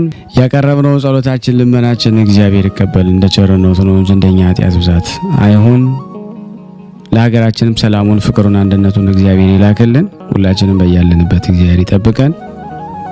ፍቅሩን፣ ሰላሙን፣ አንድነቱን ይላክልን። ከቅዱሳኑ በረከት ያሳደርብን ዘንድ በአንድነት አባታችን ሆይ እንበል። አባታችን ሆይ በሰማያት የምትኖር ስምህ ይቀደስ፣ መንግስትህ ትምጣ፣ ፈቃድህ በሰማይ እንደሆነች እንዲሁም በምድር ትሁን። የዕለት እንጀራችንን ስጠን ዛሬ፣ በደላችንን ይቅር በለን እኛም የበደልነውን ይቅር እንደምንል። አቤቱ ወደ ፈተና አታግባን ከክፉ ሁሉ አድነን እንጂ መንግስት ያንተ ናትና፣ ኃይል፣ ክብር፣ ምስጋና ለዘላለሙ አሜን። እመቤታችን ቅድስት ድንግል ማርያም ሆይ በመልአኩ በቅዱስ ገብርኤል ሰላምታ ሰላም እንልሻለን። በሐሳብሽ ድንግል ነሽ፣ በስጋሽም ድንግል ነሽ። አሸናፊ እግዚአብሔር እናት ሆይ ሰላምታ ላንቺ ይገባሻል። ከሴቶች ሁሉ ተለይተሽ አንቺ የተባረክሽ ነሽ፣ የማኅፀንሽ ፍሬ የተባረከ ነው። ጸጋን የተሞላሽ ቅድስት ሆይ ደስ ይበልሽ፣ ልዑል እግዚአብሔር ካንቺ ጋር ነውና ከተወደደው ልጅሽ ከጌታችን ከመድኃኒታችን ከኢየሱስ ክርስቶስ ዘንድ ይቅርታንና ምሕረትን ለምኝልን ኃጢአታችንን ያስተሰርይልን ዘንድ ለዘላለሙ አሜን አሜን። የአምላካችን ስም የተመሰገነ ይሁን። አነሳስቶ ላስጀመረን አስጀምሮ ላስፈጸመን ለልዑል እግዚአብሔር ክብር ምስጋና ይድረሰው። የተወደዳችሁና የተከበራችሁ የቅዱሳን ዝክር ቤተሰብ የሆናችሁ ሁላችሁም ይህን ፕሮግራም የምትከታተሉ በቅዱስ እግዚአብሔር ስም ጠይቃችኋለሁ። ላይክ በማድረግ ሼር በማድረግ የእናታችን የልደታ ለማርያምን ዓመታዊ ክብረ በዓል ለዓለም ሁሉ ስለ አባታችን ቅዱስ ኢያቄምና ስለ እናታችን ቅድስትን ኢያቄም ስለተሰጣቸው ጸጋ ታደርሱ ዘንድ በክርስቶስ ፍቅር ሁላችሁንም ጠይቃችኋለሁ። ከዚህ በመቀጠል ደግሞ በግንቦት አንድ ቀን የሚነበበውን የሊቀ መላእክቱን የቅዱስ ራጉኤልን ድርሳን አነባለሁ። አንድ አምላክ በሚሆን በአብ በወልድ በመንፈስ ቅዱስ ስም በማመን የሊቀ መላእክት የቅዱስ ራጉኤልን በሌሎች የመላእክት አለቆች በዓል የሚከበርበት ዕለት በግንቦት አንድ ቀን የሚነበብ ድርሳን ይህ ነው። ጸሎቱ በረከቱ በእኔና በእናንተ በሁላችን በሕዝበ ክርስቲያን ላይ ጸንቶ በእውነት ለዘላለሙ ይኑር አሜን። ያለ ሐሰት ራሱ ሄኖክ ቀኝ እጄን ይዞ አነሳኝ፣ የምህረት ይቅርታ የጽድቅ ቦታ ካለበት አውጥቶ ምስጢራትን ሁሉ አሳየኝ ብሎ እንደተናገረ በእርግጥ የተሰወረውን ምስጢር የተገለጠለት የመላእክት አለቃ የሚሆን ይህ ቅዱስ ራጉኤል ነው። ዳግመኛም በምድር ዳርቻ የተሰወረውን የብርሃናትን ሁሉ መዛግብት ለቅዱሳናቱም ለተመረጠውም ለሰው ልጆች ያበሩ ዘንድ የሚወጡበትን ቦታ አሳየኝ፣ ሰውነቴም ጠበቀው። ሄኖክ ከሊቃነ መላእክት ከሱራፌልና ኪሩቤል ጋር ያየው ይህ ራጉኤል ነው። ዳግመኛም ሄኖክ ስለ ቅዱስ ሚካኤል ተናገረ። ከቅዱሳን መላእክት አንዱ የሚሆን ቅዱስ ሚካኤል በቸርነቱ ላይ ለሰው ልጅ ታዛዥ ነውና እርሱም በመጀመሪያ ቃል ይቅር የሚል ከቁጣውና ከመዓት የራቀ ይህ የመላእክት አለቃ ቅዱስ ሚካኤል ነው አለ። ዳግመኛም እነዚያ ደቂቀ ሴት ክብራቸውን አዋርደው ከሴቶች ጋራ በተውኔትና ደግሞ በዝሙት ደግሞ በረከሱና በበደሉ ጊዜ እንደ ስራቸውና በእግዚአብሔር ትእዛዝ እንዳጠፋቸው ተናገረ። ቀጥሎም ስም ያዘ። ሌሎችም ከሱ ጋራ ደግሞ በመተባበር ከሴቶች ጋራ የሰሩት የዝሙት ርኩሰታቸው ይጠፋ ዘንድ ጌታ ሚካኤልን ሂድና ንገረው ሲለው ደግሞ ሰማሁ አለ። እሊህን ሱባኤውን ደግሞ ትውልድ ከገደሉ በታች ባለው ቆላ ደግሞ ፍርዳቸውን እስኪቀበሉ ድረስ እሰራቸው። ዋዛና ፈዛዛን ተውኔትንም ደግሞ የሚወዱ ሰዎችንም ሁሉ የደቂቀ ሴትንም ልጆች አጠፋቸው። በምድር ያሉ ሰዎችንም አስተዋልና ለእውነተኛ ክብር ለበረከት በሚሆን ገንዘብ በደስታ ተተክለው ለዘላለም ደግሞ የጽድቅንና የቅንነትን ተክሎች ደግሞ ለምልመው ደግሞ ይታይ ዘንድ ግፍንና ደግሞ ክፉን ስራዎችን ደግሞ ሁሉ ከምድር ገጽ ላይ ደግሞ አጠፋ፣ ፈጽሞም ደግሞ አስወገደ። ስለዚህ በዕፀ መዓዛ ሽታ ለሄኖክ ያስረዳው ይህ ሚካኤል ነው። እርሱ ሄኖክ እንደተናገረ እንዲህ ሲል ያነ ጊዜ ከእኔ ጋር ያለ በከበሩ መላእክት በላያቸው የተሾመ አንዱ ሚካኤል መለሰልኝ። ዳግመኛም ሄኖክ የዚህን የእንጨት ሽታ ወይም ስለ መዓዛው ምን ትጠይቃለህ? ልታውቅስ ምን ትመረምራለህ? አለኝ። ራሱ ሄኖክ እንደተናገረ ቅዱስ ሚካኤል ከከበሩ መላእክት አንዱ ሌላ መልአክ ልኮ አነሳኝ። ባነሳኝ ጊዜ አእምሮዬ ተመለሰ ብሎ እንደተናገረ ከሄኖክ ፍርሃትን ያስወገደ ይህ ሊቀ መላእክ ቅዱስ ሚካኤል ነው። ዳግመኛም ቅዱስ ሚካኤል ምን ራእይ ስላየ ይህን ያህል ታወክ? የዚህ ዓለም አለፈች መስሎ ነውን? ቸርነቱ የሚደረግባትስ ቀን እስከ ዛሬ አለች አለኝ። ራሱ ሄኖክ ሲናገር ከፊተኛው መልአክ ቀጥሎ ቀኝ እጄን ደግሞ ይዞ አነሳኝና ወደ ተሰወረ ቦታ ወሰደኝ። የተሰወረውን ደግሞ ነገር ሁሉ አሳየኝ እንዳለ ለሄኖክ በሌላ ጊዜ ምስጢራትን የገለጸለት ይህ ሚካኤል ነው። በሰማይና በምድር ዳርቻ የተሰወሩትን እና የከዋክብትና የብርሃናትንም ቦታዎች ሁሉ ለቅዱሳን ያበሩ ዘንድ የሚወጡትንም የብርሃናትን ቦታ ሁሉ አሳየኝ። ሰውነቴንም ደግሞ ጠብቆ ቆያለኝ። ዳግመኛም ዳንኤል በታላቁ ወንዝ መካከል ሆኖ 3 ሱባኤ በጾመ ጊዜ እንዲህ አለ። እነሆ ከመላእክት አለቆች አንዱ ሚካኤል ይረዳኝ ዘንድ ወደ እኔ መጣ። አንተ የተወደድክ ሰው ጽና፣ በርታ፣ አትፍራ፣ ሰላም ላንተ ይሁን አለኝ። በተናገረኝ ጊዜ በረታው። ጌታዬን ተናገረ አጽንቶኛልና አልኩል አለ። ዳግመኛም በእውነት መጽሐፍ የተጻፈውን እነግርሃለሁ፣ በዚህ ማንም የሚረዳኝ የለም ከአለቃችሁ ከሚካኤል በቀር አለ። ዳግመኛም እንዲህ አለ። በዚያን ጊዜ ለወገኖች የሚቆም ታላቁ ሚካኤል ይነሳል። ይህንን ሚካኤል ሰይጣንን ድል ያደረገ ነው። ዮሐንስን ወልደ ነጎድጓድ በራእዩ እንደተናገረ እንዲህ ሲል በሰማይ ሰልፍ በሆነ ጊዜ ሚካኤልና ሰራዊቱ ዘንዶን ተዋጉት። ዘንዶም ከጭፍሮቹ ጋር ተዋጋ፣ ነገር ግን አልቻላቸውም። ከዚያ ጊዜም ጀምሮ የሰማይ ቦታውን አጣ። ያ ዓለምን ሁሉ ያሳተ ዲያብሎስ ወይም ደግሞ ሰይጣን የተባለው ታላቁ ዘንዶ ጭፍሮቹም ሁሉ ወደ ምድር ተጣሉ። ይህ ሚካኤል በሰይጣን ላይ የስድብ ቃል ይናገር ዘንድ ያልፈለገ ነገር ግን እግዚአብሔር ይቆጣ ያለ ታጋሽ መልአክ ነው።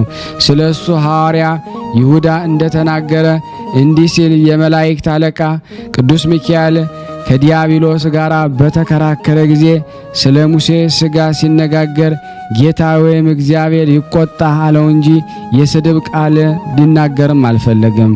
ከሊቃነ መላእክት አንዱ የሚሆን ቅዱስ ገብርኤል የሰው ልጆች ወደ ገነት ይገቡ ዘንድ ይቅርታን ይለምናል፣ ከአጋንንትም ተንኮል ይጠብቃቸዋል።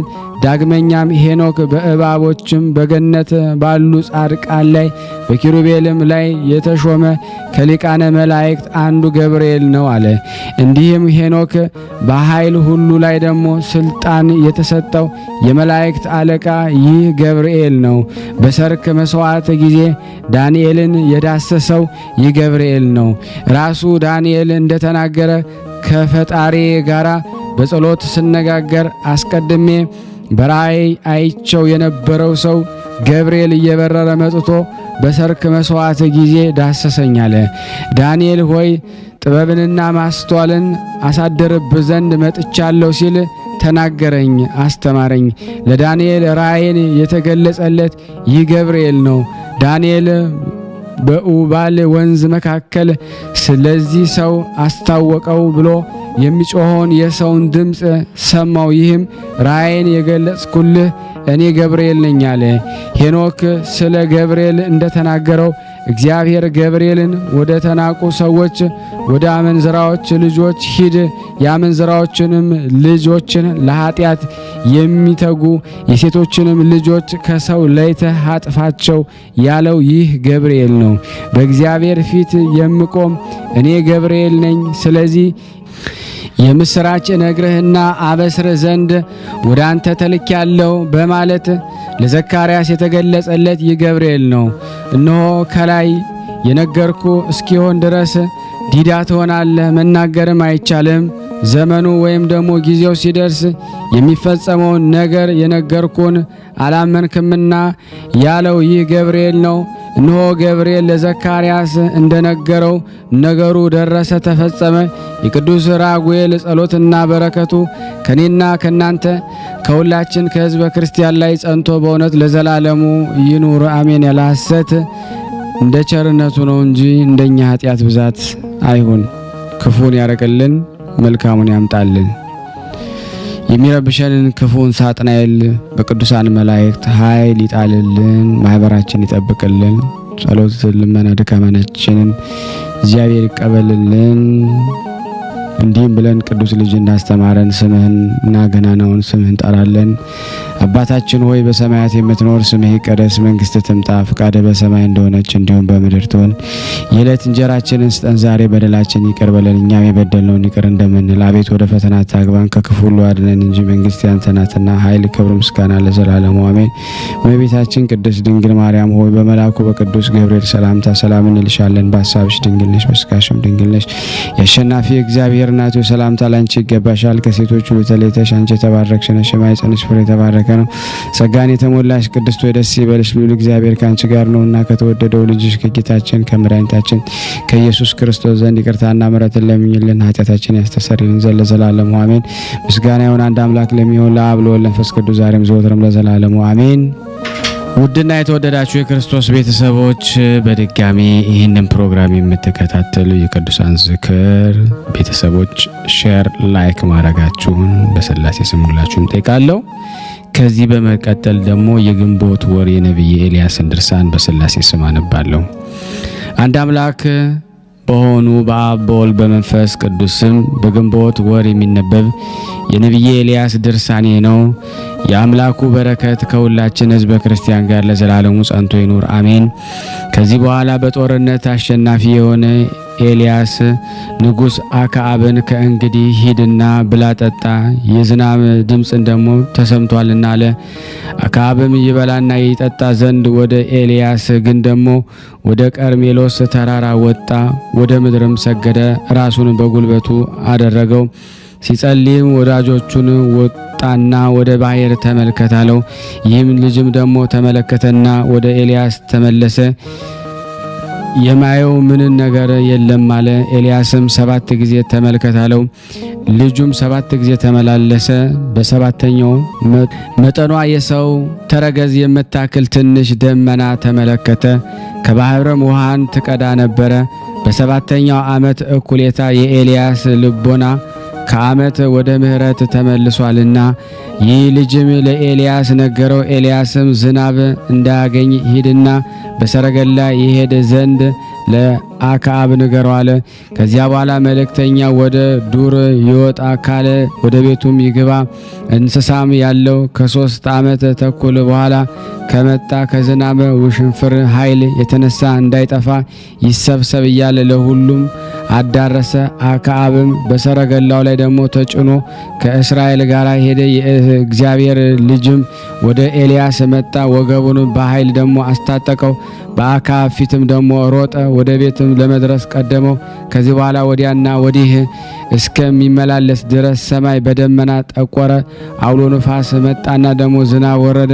ከ3 ዓመት ከ6 ወር በፊት የተዘራውም በቀለ፣ ደርቆም ደግሞ ለመታጨድ ደረሰ። 2 ዓመት የሆነው እሸት ሆነ፣ 1 ዓመት የሆነው ዝርዝር ሆነ፣ 6 ወር የሆነው ቡቃያ ሆነ። ምንጮችም እንደየ አቅማቸው በውሃ ተሞሉ፣ ውሃዎችም ፈሰሱ። የደስታም ዘመን ደረሰ።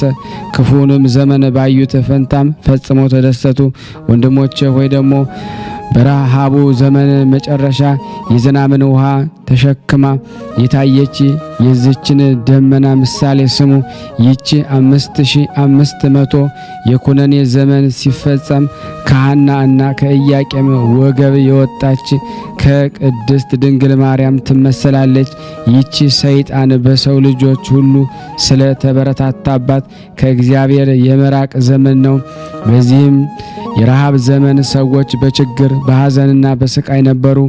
ይዘራሉ፣ ነገር ግን ልብን ደግሞ የምታስደስት ይቺ ደመና እስከታየችበት ጊዜ ድረስ ለቅመው ደግሞ ወደ ቤታቸው አልሰበሰቡምና እንደዚህ ሁሉ ሐና እና ኢያቄም በመናቅ ደግሞ በመሰደብ በለቅሶ በጭንቀት ቆዩ። እነርሱም ደግሞ በሕጋዊ ደግሞ ጋብቻ ተጋብተው ለስማቸው መጠሪያ ዘር አላገኙምና ቅድስት ድንግል ማርያምን በወለዱ ጊዜ ግን ልቦናቸው ተደሰተ። ይችም ደመና መጠኗ የሰው ጫማ የምታክል ትንሽ ነበረች። ከእርሷ የተገኘው ዝናብ ግን መሬትን ሁሉ መላ።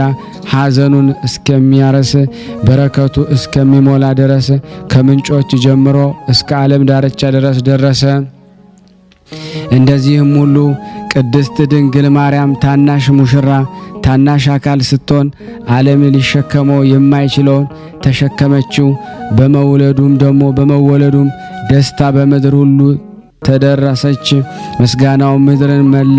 በመወለዱ ደግሞ የዱር እጽዋት የበረከትን ፍሬ አፍርተዋልና ያን ጊዜ ሆሴዕ ትንቢቱን የተናገረው ተፈጸመ። እግዚአብሔር በመጀመሪያና በኋላ እንደ ክረምት ዝናብ ይመጣል፣ እንደ ጎህም ደግሞ የተገባ ሆኖ አገኘ ነው ብሏልና። ስለዚህም ቅድስት ቤተ ክርስቲያን መምህራን የኤልያስ ደመና አሏት።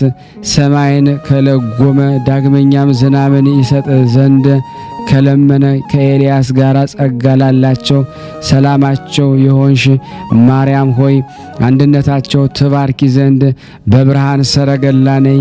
የሚነድ እሳትን አፍ መሳም የቻሉ ከንፈሮችሽ ምስጋና ከመዓር ደግሞ ይልቅ ይጣፍጣል ይበሉኝ። ወደ ቀደመው ነገር እንመለስ። አክዓብም ኤልያስ የህፍረት ነቢያትን ደግሞ በጦርና በሰይፍ እንዳስገደለ ያደረገውን ሁሉ ለሚስቱ ለኤልዛቤል ነገራት። ኤልዛቤልም አንተ ኤልያስ ከሆንክ እኔ ኤልዛቤል አይደለሁም ብላ ወደ ኤልያስ ላከች፣ ማለችም፣ ራሷንም ደግሞ ረገመች። ነገ ይህን ሰዓት ነፍስህን ከእነርሱ እንደ አንዱ ካላደረኳት አማልክቶቼ እንደ እነርሱ ያደርጉኛለች። ኤልያስም ካነጋገሯ የተነሳ ፈራ። ያን ጊዜ እግዚአብሔር ከኤልዛቤል ፊት ይሸሽ ዘንድ ለሌሎችም መልካም መድኃኒት ይሆን ዘንድ ኤልያስን አዘዘው። ከዚህ በኋላ ኤልያስ ተነስቶ ሄደ፣ በሰውነቱ አመለጠ። ወደ ይሁዳም ደግሞ ንጉሥ ወደ ኢዮሳፍጥ የንግስና ሀገር ወደ ቤርሳቤህም ደረሰ። ወዳጁንም በዚያ ተወው። ከዕለታት አንድ ቀን ወደ ምድረ በዳ ደግሞ መንገድ ሄደ።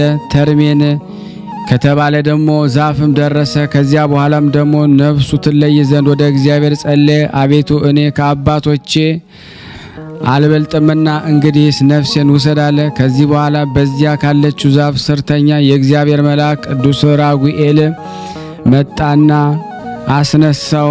ተነሳና ብላም ደግሞ አለው። ከዚህ በኋላ ኤልያስ ደግሞ ተነስቶ ከትራሱ ደግሞ በወርቅ መሶብ ህብስት ወይም ደግሞ ዳቦ በማሰሮም ውሃ አገኘ። ተነስቶም በላ ጠጣ። ዳግመኛም ተመልሶተኛ። የእግዚአብሔር መልአክ ቅዱስ ራጉኤል ሁለተኛ መጣና ዳሰሰው። መንገድህ ሩቅ ነውና ተነስተ ብላም አለው።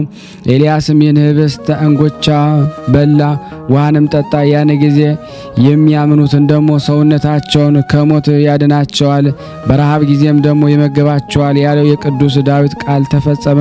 ከንጉሥ ከአክዓብ ደግሞ ከሚስቱ ከኤልዛቤል ሊገድሉት የሚሹ ጠላቶች ሁሉ አድኖታልና መጀመሪያ እርኩስ በሆነ አሞራ አፍ መገበው። ዳግመኛም በመልአኩ በቅዱስ ራጉኤል እጅ ደግሞ በስራፕታዋ ሴት እጅ መገበው። ይህንን መሰቦ ወርቅንም የብህንሳው ደግሞ ሊቀ ጳጳስ አባ ሕርያቆስ አስታወሳት። የኤልያስ የወርቅ መሶብ አንቺ ነሽ በማለት አምላክን በወለደች በቅድስት ድንግል ማርያም መሰላት። ኤልያስ ከበላና ከጠጣ በኋላ ተነስቶ 40 ቀንና 40 ሌሊት በዚህ ምግብ ኃይል እስከ ኮሬብ ተራራ ድረስ ሄደ። ወንጌላዊ ዮሐንስ እልአት ትቅረፍ በተባለው መጽሐፍ ምክር ሆነ። ትርጓሜውም ታምረ ኢየሱስ ማለት ነው። ይህም የወንጌል ተረፈ ወይም ቅሪት ነው። ኒቆዲሞስ ስለ ሰንበት በጠየቀው ጊዜ ጌታችን መምህር ወይ መቼ ታደርጋለህ አለው። ጌታችን ኢየሱስ በሰንበት ቀን ይህን መዓት አዛለ ወደ እናንተም ይመለሳል አለው። ኒቆዲሞስ ጌታዬ ሆይ በሰንበት መሰሪያት ደሙ ይቻላልን አለው። ጌታ ኢየሱስም ኒቆዲሞስን እስኪ አንተ ፍረድ፣ ሰውነት ትሙትን ወይስ ትዳን አለው። ኒቆዲሞስም ጌታዬ ሆይ ከሞትስ መዳን ይሻላል አለው። ጌታ ኢየሱስም የሰንበት የሰው ልጅ ነውና በሰንበት የሰለጠነ ስለሆነ በሰንበት የወደደውን ያደርጋል። ሰንበት ስለ ሰው ተፈጠረች፣ ሰው ግን ደግሞ ስለ ሰንበት አልተፈጠረችምና አለው። ለሰው ልጅ ደግሞ ለክርስቶስ በሰንበት ቀን ደግሞ የብዙዎች ነፍስ ያድን ዘንድ በሰማያዊ ደግሞ በምድርም ስልጣን አለውና ኒቆዲሞስ ወይ ደግሞ ነቢያት ደግሞ ከገደለች ደግሞ ከንግሥት ኤልዛቤል ፊት ይሸሽ ዘንድ ደግሞ ነቢዩ ኤልያስን ደግሞ ያዘዝኩትን እኔ እንደሆንኩ ደግሞ አታውቅምን? 40 ቀንና 40 ሌሊት ደግሞ ሰንበታትንም ጨምሮ ደግሞ ተጓዘ። ለቃሌ ደግሞ በመታዘዙም ጥፋት አልሆነበትም። ከንጉሥ ከአክዓብና ከንግሥቲቱ ከኤልዛቤል ደግሞ እጅ አዳንኩት አለው። ኒቆዲሞስ ይህንን ነገር ከጌታችን ከኢየሱስ ክርስቶስ በሰማ ጊዜ አደነቀ። 20 ዓመት እንደሆነው ልጅ የልጅ አነጋገር አይደለም አለ። ወንድሞቼ ሆይ ከአበይት ነቢያት አንዱ የሆነው የዚህ ታላቅ ነቢይ ገናናነት ክብሩም ከሐዋርያት እንደማያንስ አስተውሉ። በመላእክት እጅ ከሰማይ የወረደው ኃይልም የሆነው የተመገበው ህብስት የጠጣ ውሃ እንደ ክርስቶስ ስጋና ደም ተቆጠረለት። ስጋዬን የበላ ደሜን የጠጣ ከእኔ ጋር ይኖራል ያለው። ዳግመኛ ይህ ህብስት የበላ የዘላለም ሕይወትን ያገኛል እንጂ አይሞትም በማለት ጌታችን በወንጌል የተናገረው ተፈጸመ። ኤልያስም ሳያርፍ ደግሞ ሳይበላ ሳይጠጣ በዚህ ህብስት ኃይል ብቻ ለ40 ቀን ያህል ደግሞ ተጓዘ። ከእርሱ በኋላ ለሚነሱ ለተቀደሰው ምስጢር ለሚቀበሉ ጻድቃን ምሳሌ ሆናቸው። በእርሱ አማካኝነት ወደ ሰማይ አረገ። እስከ ዓለም ፍጻሜ ድረስም ሕይወትን አገኘ። ወደ መጀመሪያው ቃል አስብ ወይም እንመለስ። ወደ ኮሬብ ተራራ ደግሞ በደረሰ ጊዜ ወደ ዋሻው ገባ፣ በዚያም አደረ። የእግዚአብሔር ቃልም ደግሞ ወደ እርሱ መጣ። ቴስብያዊው ደግሞ ኤልያስ ሆይ በዚያን ምን አመጣህ አለው። ኤልያስም ሁሉንም ደግሞ ለሚገዛ እግዚአብሔር በቅንነትና ደግሞ ቀናው። የእስራኤል ልጆች ደግሞ መሠዊያን ደግሞ አፈረሱ፣ ነቢያትንም በጦር ጋሉ ገደሉ። እኔም ደግሞ ብቻዬን ቀረው፣ የገደሏት ዘንድ ደግሞ ሰውነቴን ይሿታል አለው። ነገ ውጣና በእግዚአብሔር ፊት ቁም። እግዚአብሔር በዚህ ተራራ ያልፋል፣ በፊቱም ተራራውን የሚያፈራርስ ታላቅ ነፋስ ይመጣል። በእግዚአብሔር ፊትም አለቱን ሁሉ ይሰነጠቅጥቃል። በዚህ ነፋስ ውስጥም ደግሞ እግዚአብሔር የለም። ከዚህ ነፋስ በኋላም ንውጽ ውስጥ ይመጣል። በዚያ ድልቅልቅ ውስጥ ደግሞ እግዚአብሔር የለም። ከዚህ ድልቅልቅ በኋላም ደግሞ እሳት ይመጣል። በዚህ ሰዓት ውስጥ እግዚአብሔር የለም አለ። ኤልያስ በጠዋት ወጣና በተራራው ላይ ቆመ። ተራራውን የሚያፈራርስ አለቱንም የሚሰባብር ታላቅ ነፋስ መጣ። በዚያ ነፋስ ውስጥም ደግሞ እግዚአብሔር አልነበረም። ከዚህ ነፋስ በኋላ ንውጽ ውስጥ መጣ። ከዚህ ንጹሕ ውስታ በኋላ እሳት መጣ። ከዚህ እሳት በኋላ አስቀድሞ እንደሚያፏጭ ቀጭን ድምፅ ይመጣል እንዳለውም ከዚህ እሳት በኋላ እንደሚያፏጭ ሰው ቃል ያለ ቀጭን ድምፅ መጣ። በዚያም እግዚአብሔር ነበረ። ኤልያስ ይህን በሰማ ጊዜ በመጎናጸፊያው ፊቱን ሸፈነ። ከዚህ በኋላ ከዋሻው ወጥቶ ቆመ። ቃልን ወደ እርሱ መጣ። ቴስብያዊው ደግሞ ኤልያስ ሆይ ከዚህ ለምን መጣህ አለው። ሁሉን የሚገዛ ለእግዚአብሔር ቀናው። የእስራኤል ልጆች ደግሞ ሕግን ዘንግተዋል፣ መሠዊያህን ደግሞ አፍርሰዋል፣ ነቢያትንም በጦር ገድለዋል። እኔም ብቻዬን ቀረው፣ ሰውነቴን ይገድሏት ዘንድ ደግሞ ይሿታልና አለ። እግዚአብሔር ተመለሰና ወደ መንገድ ሂድ፣ በደማስቆ ባለው ምድረ በዳ መንገድ እለፍ፣ ደርሰን በሶርያ ይነግስ ዘንድ አዛሄልን ደግሞ ቀባው። የናሜስን ልጅ ኢዮኔምንም በእስራኤል ላይ ይነግስ ዘንድ ደግሞ ቀባው። ከኤሊሜላሂ ወገን ከሚሆን የሳፍጥ ልጅ ኤልሳዕንም በአንተ ፈንታ ነቢይ ይሆን ዘንድ ቀባው። ከአዛኤል ጦር ያመለጠውን ደግሞ ይገድለው፣ ከኢዮር ጦር ደግሞ ያመለጠውን ኤልሳዕ ደግሞ ይገድለው። 7000 ሰዎችንም አስቀረሁ። ሁሉም ደግሞ ለበዓል ወይም ለጣዖት ያልሰገዱ ናቸው አለው። ጳውሎስ ለሮሜ ሰዎች በጻፈው መልእክቱ እስራኤልን ወደ እግዚአብሔር በከሰሰበት ጊዜ አቤቱ ነቢያትህን ገደሉ፣ መሠዊያህንም አፈረሱ፣ እኔ ብቻዬን ቀረው፣ ሰውነቴን ፈለጓት እያለ የተናገረውን የነቢዩ ኤልያስን ቃል እንደ ከሰሳቸው ቆጠረው። የተገለጠለትን ምን አለው? በዓልን ወይም ጣዖትን ያላመለኩ 7000 ሰዎችን አስቀረው አለው። በዚህም ሁሉ ደግሞ ዛሬ በዚህ ዘመን በጸጋ ተመረጥኩ። የቀሩ ሰዎች በእግዚአብሔር አመኑ። የእስክንድርያው ሊቀ ጳጳስ ቴዎዶሲዮስም የጳውሎስን ቃል ተረጎመ። ነቢያትህን ደግሞ ገደሉ፣ መሠዊያህን አፈረሱ፣ ያለ እኔ የቀረ የለም፣ ሰውነቴንም እንሆ ይሿታል በማለት ከእግዚአብሔር ጋር የተነጋገረውን የነቢዩን ቃልንም አጸደቀው። ነቢዩ የተናገረው ነገር እውነት ነው፣ የከሰሳቸውም በሐሰት አይደለም። በዚያን ዘመን የእግዚአብሔር ስም የሚጠራውን የእግዚአብሔርን ቃል የሚያስተምረውን ቅዱስ ሁሉ ደግሞ የእግዚአብሔር ቃል እንዳይናገር ኤልዛቤል አሳዳዋለችና፣ ስለዚህ ይህ ቅዱስ ነቢይ ከእነሱ እንደ አንዱ ደሙን ደግሞ ያፈስ ዘንድ ይሻ ነበረ። በመሆኑም ሰማያዊ ኢየሩሳሌም ሳለች በምድር እኖር ዘንድ ፈለጓት። የለኝም ደግሞ ስለ ጌታችን እንደተገደሉ ነቢያት አክሊልን ደግሞ አቀናጃለሁ አለ። ነገር ግን በሕይወት ሳለ ስለምትገድለት መልካም ነገር ቸሩ እግዚአብሔር አልፈቀደም።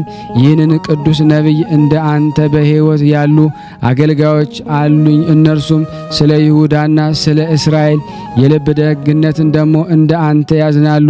ነገር ግን ደግሞ እስከምትከራከርልኝ ድረስ ይገሉ ዘንድ አልተዋቸውም። ዛሬም በዚህ ዘመን አንገቱ በደነደነ በዚህ ሕዝብ ላይ ምስክር ሁን። ለጻድቃንና ለኃጥአን ድርሻ ይሆን ዘንድ በፈጠርሁት ፍጥረት ሁሉ ምስክር ትሆናለህ።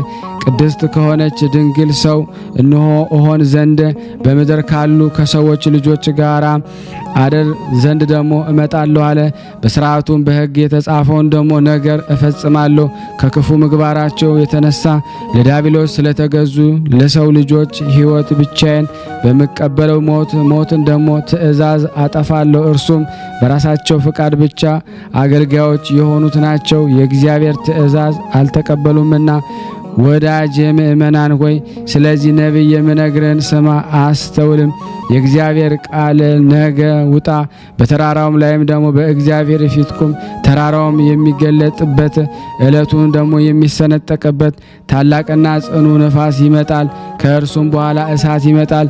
በእነዚህ ሦስቱም እግዚአብሔር የለበትም። ከእነዚህም በኋላ ደግሞ እንደሚያፏጭ ቀጭን ድምፅ ይመጣል። በዚያን እግዚአብሔር አለ እንዳሉ ልብ አድርግ።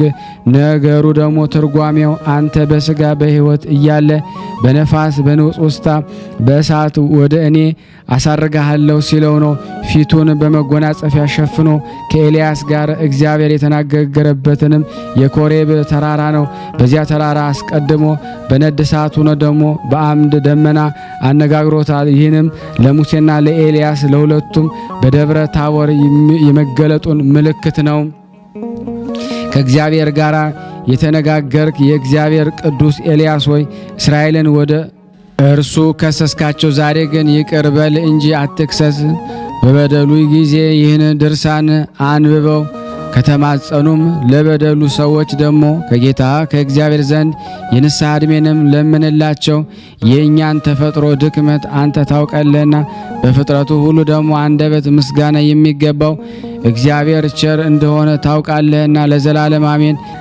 ነቢይም በነቢይ ስም የተቀበለ ከአምላኩ ከእግዚአብሔር ዘንድ ዋጋን ያገኛል። የይሳኮር ወገን የሚሆን የአማቴ ልጅ የዮናስ እናት ስሟ ማቲያ የምትባል አንዲት መበለት ከተቀበለችው ከኤልያስ በረከት ያገኛል። እስራኤል ለእግዚአብሔር የሚሰዋበትን ባፈረሱ ከንቱ ደግሞ ጣዖትን ያላመለኩ ነቢያትን በተገደሉ ጊዜ ከነቢያት ሞት ብቻውን የቀረ የኤልያስ ሞትን ከጌታው ለመነ። ነገር ግን በኋለኛው ዘመን ምስክር የሆነው ዘንድ ልመናውን አልተቀበለውም። ለአምላኩ ሕግ ለሚቀና እንደ ፉጨት ያለ የጌታውን ድምፅ ለሰማ የሚያቃጥል የፊቱን መልክ ደግሞ በመጎናጸፊያ ለሸፈነ ለኤልያስ ሰላምታ ይገባል። እኔ የማላየውን አንተ ታየዋለህና ጠላት በመጣ ጊዜ በነጭ ሐር ሸፍነ ለዘላለሙ ትጠብቀን ዘንድ አሜን። የቅዱስ ኤልያስ በረከት በእኔና በእናንተ በሁላችን በሕዝበ ክርስቲያን ላይ ጸንቶ በእውነት ለዘላለሙ ይኑር አሜን። ያለ ሐሰት ያቀረብነውን ጸሎት ልመናችን ይቀበል እንደ ቸርነቱ ነው እንጂ እንደኛ ኃጢአት ብዛት እንዳይሆን በአንድነት አባታችን እንበል። አባታችን ሆይ በሰማያት የምትኖር ስምህ ይቀደስ፣ መንግስትህ ትምጣ፣ ፈቃድህ በሰማይ እንደሆነች እንዲሁም በምድር ትሁን። የዕለት እንጀራችንን ስጠን ዛሬ፣ በደላችን ይቅር በለን እኛም የበደልነውን ይቅር እንደምንል። አቤቱ ወደ ፈተና አታግባን ከክፉ ሁሉ አድነን እንጂ መንግስት ያንተ ናትና ኃይል፣ ክብር፣ ምስጋና ለዘላለሙ አሜን። እመቤታችን ቅድስት ድንግል ማርያም ሆይ በመልአኩ በቅዱስ ገብርኤል ሰላምታ ሰላም እንልሻለን። በሐሳብሽ ድንግል ነሽ፣ በስጋሽም ድንግል ነሽ። የአሸናፊ እግዚአብሔር እናቱ ሰላምታ ላንቺ ይገባሻል። ከሴቶች ሁሉ ተለይተሽ አንቺ የተባረክሽ ነሽ፣ የማኅፀንሽ ፍሬ የተባረከ ነው። ጸጋን የተሞላሽ ቅድስት ሆይ ደስ ይበልሽ፣ ልዑል እግዚአብሔር ከአንቺ ጋር ነውና ከተወደደው ልጅሽ ከጌታችን ከመድኃኒታችን ከኢየሱስ ክርስቶስ ዘንድ ይቅርታና ምሕረትን ለምኝልን ኃጢአታችንን ያስተሰርይልን ዘንድ ለዘላለሙ አሜን። ምስጋና ይሁን አንድ አምላክ ለሚሆን ለአብ ለወልድ ለመንፈስ ቅዱስ ዛሬም ዘወትርም ለዘላለሙ አሜን። ውድና የተወደዳችሁ የክርስቶስ ቤተሰቦች የእናታችን የቅድስት ድንግል ማርያም የአስራት በኩራት ልጆቹ በያላችሁበት ሰላም እግዚአብሔር ይብዛላችሁ እያልኩኝ ይህንን ቪዲዮ ድምፅ የምትሰሙ እባካችሁን በስላሴ ስም ሼር እና ላይክ እንድታደርጉልን በቅዱስ ኤልያስ ስም ጠይቃችኋለሁ። ከዚህ በመቀጠል ደግሞ ስንክሳር ዘወርሃ ግንቦት የሚነበበውን በስላሴ ስም አነባለሁ። አንድ አምላክ በሚሆን በአብ በወልድ በመንፈስ ቅዱስ ስም የተባረከ የግንቦት ወር መዓልቱ 14 ሰዓት ነው። ከዚህ ይጨምራል። በግንቦት አንድ በዚህ ቀን ደግሞ አምላክን የወለደች የእመቤታችን የቅድስት ድንግል ማርያም ተወለደች። እርሷም ለሰው ሁሉ ወገን ድህነትን የሆነባት ናት። ከወንዶች ወገን የከበረ አባቷም ስሙ ኢያቄም፣ ከሴቶች ወገን የከበረ ሚስቱ ሐና ይባላሉ። ሁለቱም ልጅ በማጣት ሲያዝኑ ኖሩ። ከዚህ ወራት የመካኖችን መባዓ ደግሞ ካህናቱን አይቀበሉም ነበርና እነርሱም ከሰው የሚደርስባቸውን ሽሙጥና ሐዘናቸውን ያረቅላቸው ዘንድ በቀንና በሌሊት ወደ እግዚአብሔር ፈጽመው ይማልዱ ነበረ። ሰውንም የሚወድ እግዚአብሔርን ከዘራቸው ደግሞ ከዓለም ሁሉ መድኃኒት ይሆን ዘንድ መልካም ይሆን ሐሳባቸውን ተመለከተ። ክቡር ኢያቄም 40 ቀን እስኪፈጸም በተራራ ውስጥ ቆሞ ሲጸልይ ከእግዚአብሔር የታዘዘ መልአክ ተገለጸለትና ለዓለም ሁሉ ድህነትን የሚደረግበት ዘር እንደሚሰጠው አበሰረው። በፍጹም ልብ አምኖ ከተራራው ወረደ። ለተመሰገነች ሚስቱ ደግሞ ለሐናም ከእግዚአብሔር መልአክ የሰማውን ያንን ራእይ ነገራት። ቃሉ እውነት እንደሆነ እርሷ ማመነች። ልዑል እግዚአብሔርን አመሰገኑት። የተመሰገነች ቅድስት ሐናም ከእርሷ የሚወለደውን በዘመኑ ሁሉ ለቤተ እግዚአብሔር አገልጋይ ታደርገው ዘንድ ለእግዚአብሔርን ስዕለትን ተሳለች። ከዚህ በኋላ ይችን የከበረች ሕፃን ጸንሳ ወለደች። ስሟንም ማርያም ብላ ደግሞ ሰየመቻ። ትርጓሜውም እመቤት ነው። ደግሞም ሀብትና ስጦታ ማለት ነው። በእውነት የዓለም ሁሉ እመቤት ናት። ሁላችን በእርሷ ደግሞ ሰማያዊ ሀብት ልጅነትንም ያገኘንባት ለእግዚአብሔር ምስጋና ይሁን። የሥጋና የነፍስ መድኃኒት የሆነች እርሷን እናቱን ለሰጠን በረከት ለሁላችን የክርስቲያን ወገኖች ጋራ ለዘላለም ይኑር አሜን። ያለ ሐሰት አሜን። ያቀረብነውን ጸሎት ልመናችን እግዚአብሔር ይቀበል እንደ ቸርነቱ ነው እንጂ እንደኛ ኃጢአት ብዛት አይሁን። የይቅርታ አምላክ ይቅር ይበለን። ይዘከረን፣ ክፉን ያርቅልን፣ መልካሙን ያምጣልን። ለሀገራችን ሰላሙን፣ ፍቅሩን፣ አንድነቱን ለታመሙት ነፍሳት ሁሉ እግዚአብሔር ፈውስን ይላክላቸው። ለታሰሩትን ለተጨነቁት ሁሉ መፈታትን እግዚአብሔር ይልክ ዘንድ በአንድነቱ ነን። ቅዱስ የሆነውን ስሙን አባታችን ሆይ እንበል። አባታችን ሆይ በሰማያት የምትኖር ስምህ ይቀደስ፣ መንግስትህ ትምጣ፣ ፈቃድህ በሰማይ እንደሆነች እንዲሁም በምድር ትሁን። የዕለት እንጀራችንን ስጠን ዛሬ፣ በደላችን ይቅር በለን እኛም የበደልነውን ይቅር እንደምንል፣ አቤቱ ወደ ፈተና አታግባን ከክፉ ሁሉ አድነን እንጂ መንግስት ያንተ ናትና ኃይል፣ ክብር፣ ምስጋና ለዘላለሙ አሜን። እመቤታችን ቅድስት ድንግል ማርያም ሆይ በመልአኩ በቅዱስ ገብርኤል ሰላምታ ሰላም እንልሻለን። በሀሳብሽ ድንግል ነሽ፣ በስጋሽም ድንግል ነሽ። የአሸናፊ እግዚአብሔር እናት ሆይ ሰላምታ ላንቺ ይገባሻል። ከሴቶች ሁሉ ተለይተሽ አንቺ የተባረክሽ ነሽ፣ የማኅፀንሽ ፍሬ የተባረከ ነው። ጸጋን የተሞላሽ ቅድስት ሆይ ደስ ይበልሽ፣ ልዑል እግዚአብሔር ከአንቺ ጋር ነውና ከተወደደው ልጅሽ ከጌታችን ከመድኃኒታችን ከኢየሱስ ክርስቶስ ዘንድ ይቅርታንና ምሕረትን ለምኝልን ኃጢአታችንን ያስተሰርይልን ዘንድ ለዘላለሙ አሜን። ምስጋና ይሁን አንድ አምላክ ለሚሆን ለአብ ለወልድ ለመንፈስ ቅዱስ ዛሬም ዘወትርም ለዘላለሙ አሜን። ውድና የተወደዳችሁ የክርስቶስ ቤተሰቦች የቅዱሳን ዝክር ቤተሰብ የሆናችሁ ሁላችሁም ይህንን ቪዲዮ ሼር፣ ላይክ በማድረግ ለምእመናን ታደርሱልን ዘንድ በእናታችን በቅድስት ልደታ ለማርያም ስም ጠይቃችኋል። ተመገቡ ነው የሚገኙት።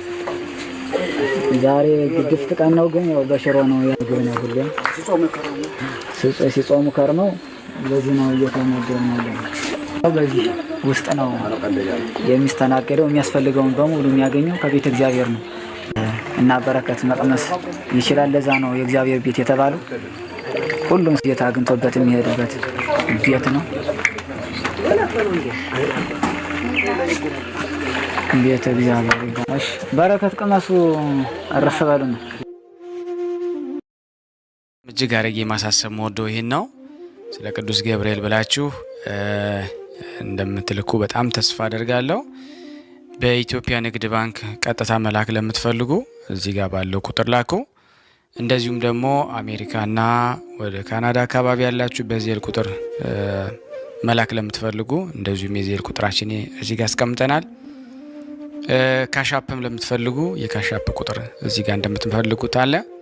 እንደዚሁም በፔይፓል መላክ ለምትፈልጉ በሁሉም መልኩ አለላችሁ። እንግዲህ የምትችሉት